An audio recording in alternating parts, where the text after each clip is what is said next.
Thanks, Don. Welcome to chillTV and Penrith's Politburo as we continue our series of interviews with federal election candidates here in the riding of Chilliwack-Hope. This week, it's my honor to speak with Kelly Velonis, who is seeking election to Parliament under the Liberal Party of Canada banner. Welcome to the show, Kelly. Thanks so much, Barry. It's great to be here. I'm glad to see you here. First of all, why don't you tell us a little bit about your background, including how long you've been interested in federal politics? Okay.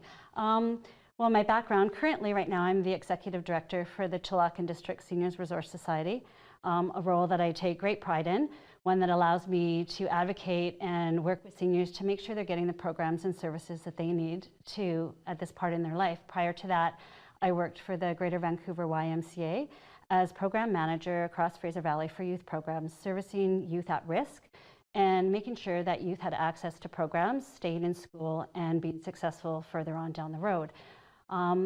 Politics and me go, I think, back to probably about the age of 3, because in my house, my parents, it was a really strong value for them to make sure that we talked about politics, understood politics, and that we were involved in our community. I remember going to the Royal Hotel with my dad when I was about 8 years old, and sitting there and having my hot chocolate and listening to the men around the table talk about their community, what was good, what they wanted to see happen, and how they were going to make that change. And I think that was my first taste in wanting to jump into my community and into politics and invest in the community that I live in. I've had a few political discussions at the cafe there as well. What happened, let's switching gears here now to the topics of the day in this campaign. Some of us are curious, what happened to the Liberal commitment to balance the budget that we heard about from Justin Trudeau in the 2015 election campaign? He said it would be balanced over 4 years. I think we're running about a $25 billion deficit this year.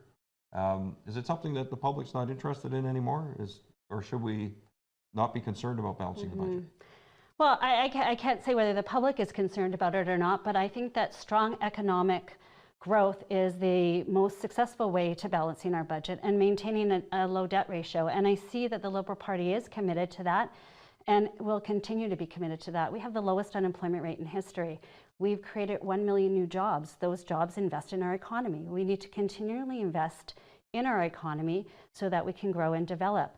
10 years of a Harper government where Canadians were left behind, and I see us now on our way to moving forward, and I want to continue that growth. I know I've heard from the Conservative government that they want to give $800 and something back into the pockets of Canadians each year, and yet I ask the question, if those $800 and something are coming back, what are we cutting? We're cutting programs and services, so we're going to be taking that money and spending it plus some.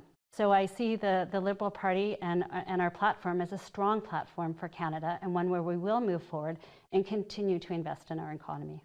Traditional Keynesian economics suggests that in bad times, government should spend to stimulate the economy.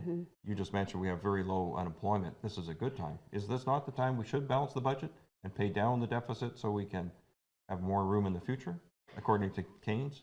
That's a really great question, and I think this is the time where we continue to invest in our economy because our unemployment rate is so low.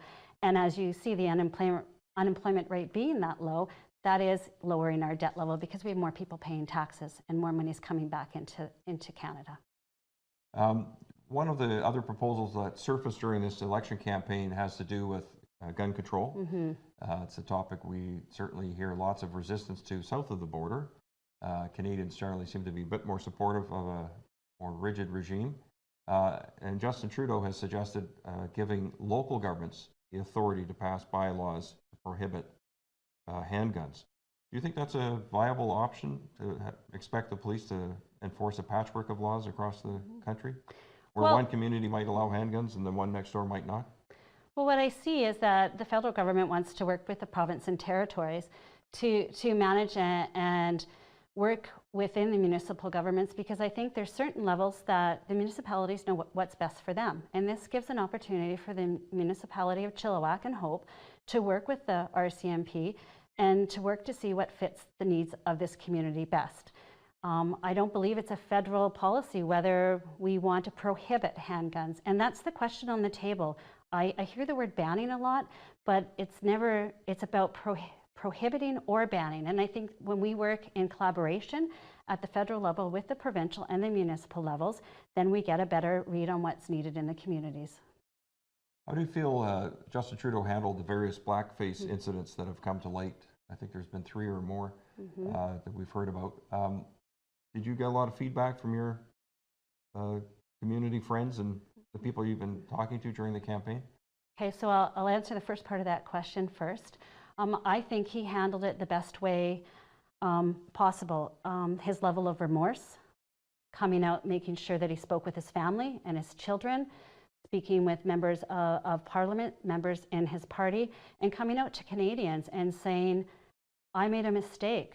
And it wasn't a mistake. I did something that was wrong. And he owned that sense of ownership, and the sense of what it created was, I think, an opportunity for Canadians to have a discussion. And unfortunately, it also provided us with an opportunity to see how far we still need to move on issues like this.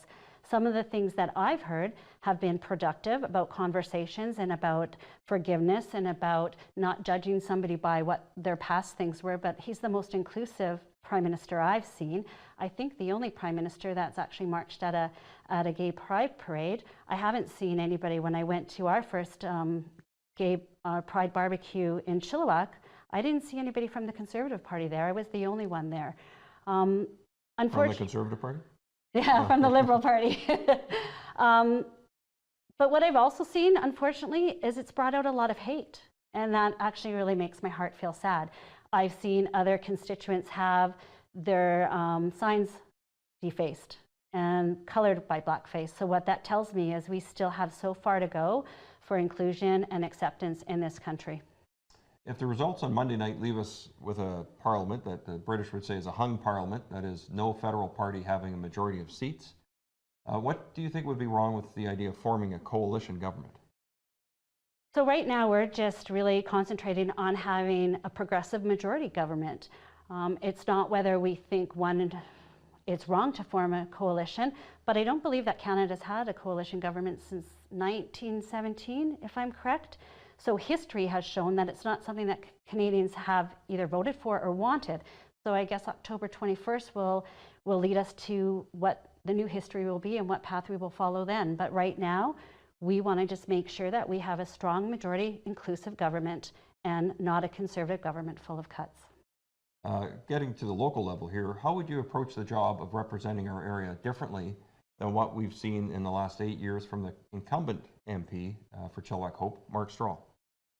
Well, I guess what I haven't seen is an MP that works for the people of this riding, an MP that represents the citizens in Chilliwack and Hope, somebody who is engaged with, who knows what the concerns are, and is the voice to Ottawa for the riding, isn't Ottawa's voice to hear. I've heard, and I've heard on this interview as well with Mark Straw, where he says he holds Justin Trudeau accountable. Well, if you're holding somebody accountable for 1 million new jobs, the lowest unemployment rate, a national housing strategy, 300,000 children lifted out of poverty with our child tax benefit, which the Conservative government opposed, then I'm not sure that's holding someone to accountability. I think it's time in Chilliwack and Hope that we hold our MP to accountability. And that means making sure that they're doing everything they can to represent the people in this riding. And that's what I can bring. I think my skill set of working in nonprofit and working with different levels of community partners and government is exactly what Chilliwack needs to move forward. All right, and the final word goes to you, Kelly. The election is coming on Monday, October 21st. Anything else you'd like Chilliwack and Hope residents to know about you? Absolutely. I want to take this opportunity to represent Chilliwack and Hope and to put my skill set to work for you. I'm fiscally very responsible. I've worked in nonprofit for the past 26 years, so I know how to make $1, make $10, and be accountable and have results. We've had 26 years of a Conservative dynasty, and I think the status quo, it's time for it to go. It's time to have a representative that will work for you, will engage with you, being out and about, meeting with business owners, meeting with constituents, finding out what the needs are and making sure that we're getting our piece of the pie. And that's what I'm asking on October 21st, that you vote for me, Kelly Velonis, and let me represent Chilliwack and Hope. Thank you. All right, well, thank you very much. That concludes our interview series for this federal election. But tune in again this coming Monday, October 21st, as chillTV will provide election coverage both locally and reporting on what's happening nationally.